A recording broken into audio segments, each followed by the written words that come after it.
Dan saudara, lagi-lagi data pemilih dalam situs resmi KPU diretas dan juga diduga bocor. Dan peretasnya ini mengklaim telah menjual lebih dari 204 juta data pemilih yang ada di situs resmi KPU dijual di situs ilegal. Nah, lebih lengkap kita akan bahas bersama dengan pengamat siber Alphonse Tanujaya. Selamat sore Mas Alphonse, terima kasih sudah bergabung bersama kami di program Rumah Pemilu. Selamat sore, Maidop. Selamat sore, pemirsa Kompas. Oke, Mas Alphonse, saya langsung to the point aja. Siapa yang harus bertanggung jawab menurut Anda soal kebocoran ini? Kalau kita lihat yang bertanggung jawab ya KPU, karena mereka yang mengelola data ini dan mereka yang bertanggung jawab untuk mengamankan data ini. Apapun alasannya, katakan ada pihak lain yang memegang data ini, tapi kan KPU yang kasih. Waktu KPU kasih, ya kamu harus amankan. Misalkan dengan memberikan bintang-bintang di belakangnya NIK itu, sehingga kalau bocor pun kan datanya tidak bocor full NIK, tapi kenyataannya di Bridge Forum itu yang bocor tuh full NIK. Jadi ya memang harusnya KPU, apakah bocor dari KPU atau dari luar KPU, secara teknis mereka perlu banyak belajar lah, perlu memperbaiki diri ya. Karena sudah berkali-kali ya, bukan kali pertama ya. Dan menurut Anda apakah ini perlu ada audit investigasi secara internal? Eh, yang yang yang yang menjadi masalah adalah sebenarnya tim KPU ini kan sudah ada, katanya di dalamnya ada BSSN, ada dari penegak hukum yang lain gitu. Jadi kita pertanyakan apakah ini cuma seremonial atau sebenarnya serius apa enggak sih gitu loh.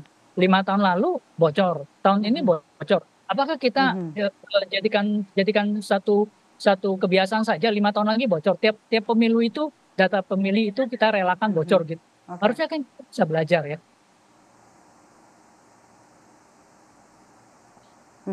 Tapi Anda sudah melihat kan situs resmi dari KPU, menurut Anda memang semudah itukah untuk diretas? Karena tadi sekali lagi Anda katakan berkali-kali, dan memang kalau Anda lihat memang ada masalahkah dari sistem keamanan IT-nya KPU?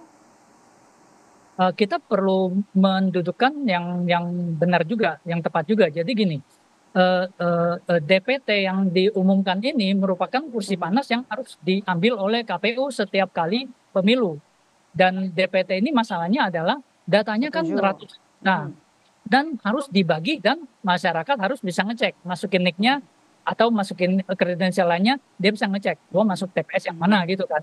Nah, yang jadi masalah sebaiknya kan di offline, tapi kalau offline kan dia melanggar karena undang-undang harus dibagikan gitu kan. Nah, tetapi kita perlu berikan garis yang berbeda antara hasil pemilu dengan DPT. DPT ini memang dibagikan, ada secara offline database-nya, tetapi ini tidak berarti bahwa hasil pemilu ini akan bisa dirubah, karena pemilu ini kalau seperti 5 tahun lalu itu kan ada 5 tahun lalu kan offline, data yang diberikan online itu kan sifatnya hanya input manual, bukan database. Susi R on flight number SI 725. Mas Alphonse, kenapa menurut Anda kenapa serentan itu situs KPU mudah untuk diretas? Nah, ini yang memang perlu menjadi evaluasi dari KPU, di mana beberapa teman juga ngasih lihat bahwa email account dari KPU di beberapa daerah juga udah tersebar. Jadi memang pengamanannya cukup lemah. Kalau tidak percaya silakan KPU hubungi kami. Kami akan berikan informasinya. Ini akun yang ini passwordnya ini, akun yang ini passwordnya ini, akun ini passwordnya ini. Jadi Anda bilang ini cukup kurang. Jadi menurut Anda lapisannya ini kurang ya, sehingga mudah diretas, begitu ya? Pengamanannya perlu diperbaiki, tetapi itu tidak menunjukkan bahwa hasil pemilu ini tidak bisa dipercaya, itu berbeda. Jadi tolong ditarik batas yang jelas. Ini hanya data DPT, bukan hasil pemilu. Hasil pemilu kan tidak pernah online. Maksudnya hasil pemilu dilakukan secara offline, semua tercatat secara manual kan. Jadi yang diumumkan secara online nanti adalah hasil yang dicatat secara manual lalu ditaruh gitu loh. Tapi Jadi kan takutnya kan data pemilih ini kan disalahgunakan begitu ya, Mas Alphonse ya? kalau data pemilih disalahgunakan, itu kurang korelatif dengan bocornya data ini. Data pemilih disalahgunakan sebenarnya itu bisa terjadi Mhm, ketika data kependudukan Indonesia bocor 1-2 tahun yang lalu bocor juga itu sudah rentan disalahgunakan. Jadi mhm, ya sudah bocor mau diapain lagi gitu. mhm, mhm. Mhm. Jadi yang kita bahas di sini adalah serentan itu situs dari KPU, lembaga yang melakukan pesta demokrasi selalu dan kerap kali kebocoran ini terjadi sebelum kontestasi begitu ya, Mas Alphonse? Betul, betul. Jadi memang KPU dan badan publik lain di Indonesia perlu mempelajari bagaimana mengelola data dengan baik, perlu mempelajari bagaimana mengikuti ISO 17001 dengan baik. Ikuti ISO-nya, jangan dibeli ISO-nya atau nyewa orang untuk jadi joki untuk dapetin ISO-nya. Itu beda. Kalau ikuti ISO-nya dengan disiplin, Anda akan bisa mendapatkan keamanan yang baik. Kalau ada kebocoran, Anda akan tahu dari mana kebocorannya. Sama waktu Telkomsel dulu, datanya Denny Siregar bocor dalam waktu 24 jam ketahuan bocornya dari sini orang ini dari Surabaya orangnya ini usernya ini ketahuan kalau ISO-nya jalan. Kalau sekarang lempar sana lempar sini coba diselidiki dulu malah bilang ini bukan tanggung jawab kita ini juga orang lain yang pegang data itu kan kelihatan bahwa ini nggak menjalankan ISO dengan Mhm, baik. mhm,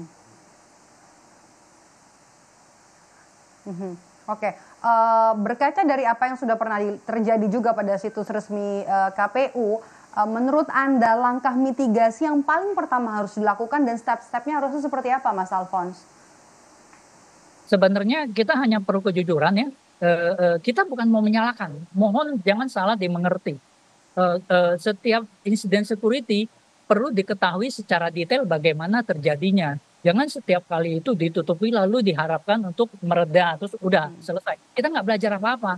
Kita perlu mengetahui detailnya. Oh, masuk dari sini tanggal segini jam segini akun ini, ya kan? Kenapa bisa download sampai 200 juta lebih itu data kan bergiga-giga mungkin sampai 1 tera kali. Masa ada komputer bisa ngedownload data ratusan giga atau bertera-tera itu bisa nggak kedetek? Kan agak konyol. Yang diperbolehkan harusnya cuman aku masukin nik, lalu aku cek aku di DPT mana. Itu kan datanya kecil sekali, nggak ada 10 mega. Ini data bergiga-giga ratusan tera bisa keluar.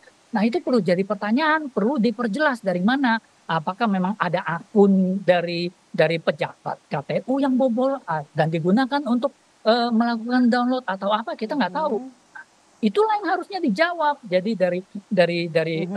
dari pihak kepolisian, Oke, dari untuk BSS, menghilangkan lihat kecurigaan-kecurigaan publik ya soal kebocoran data ini harus bisa lebih clear, harus bisa ada informasi yang firm dan juga penyebab memang kenapa bisa bocor ya.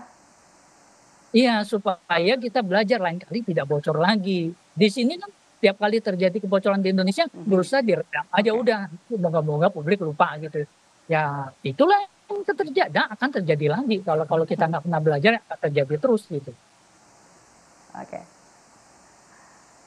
Oke, Mas Alphonse, apa dampaknya untuk penyelenggaraan pemilu? Apakah kalau kita berpikir lebih jauh lagi, ada kekhawatiran soal manipulasi suara dan kemudian adakah kemungkinan nanti kan situs KPU juga akan digunakan ya untuk menginput data-data yang lebih banyak lagi nanti pada saat penyelenggaraan pemilu, utamanya nanti Pilpres. Ada kekhawatiran soal itu? Yang Anda lihat seperti apa? Kalau saya pribadi tidak melihat ke sana. Jadi jangan sampai hal ini digunakan sebagai sarana untuk mendelegitimasi KPU. Jadi ini sesuatu yang berbeda. Ini adalah DPT. Memang mau nggak mau, si Mas tadi KPU harus kasih online, harus kasih orang akses. Mungkin ada yang dapetin backdoor, bisa ngedownload. Hanya itu saja. Tidak bisa mendapatkan hasil pemilu. Kan tadi kita katakan bahwa pemilunya offline. Di mana dia ngerubahnya? Kamu mau mengubah hasil pemilu itu, kamu mesti punya orang untuk mengubah di setiap TPS di mana hal secara teknis hal itu tidak mungkin dilakukan gitu loh. Jadi hal itu yang perlu kita sadari dan supaya masyarakat Indonesia juga jangan mudah diarahkan untuk dikatakan bahwa kalau misalnya ada kebocoran data di KPU, ada KPU lemah terus hasil pemilu bisa direkayasa, tidak semudah itu. Mhm. Oke, tidak semudah itu ya. Melihat lemahnya proteksi, pesan Anda terakhir untuk KPU dalam kasus dugaan kebocoran ini apa, Mas Alphonse? Untuk KPU harap jangan jangan jangan lagu lama terulang kembali lah. Dan kalau memang ada kebocoran, silakan minta bantuan ke komunitas, dari komunitas IT, dari OWASP, dari teman-teman security. Semua ingin pemilu berjalan dengan baik. Dan kalau misalnya pemilu kacau, kan yang rugi bangsa Indonesia sendiri gitu loh. Jadi yang untung nanti negara asing. Jadi kita semua berkepentingan untuk melakukan ini dengan baik. KPU yang menjadi jokinya, menjadi drivernya. Harap Anda jalankan tanggung jawab ini dengan baik. Oke, sebagai penyelenggara pemilu harus bisa memberikan kepastian dan juga keamanan soal penyelenggaraan pemilu nanti sampai nanti akhirnya pemilu rangkaiannya juga penyelenggaraannya selesai. Terima kasih sudah bergabung bersama kami, pengamat siber Alphonse Tanujaya sudah bergabung bersama kami di program Rumah Pemilu hari ini. Sehat selalu, Mas Alphonse. Selamat sore, terima kasih.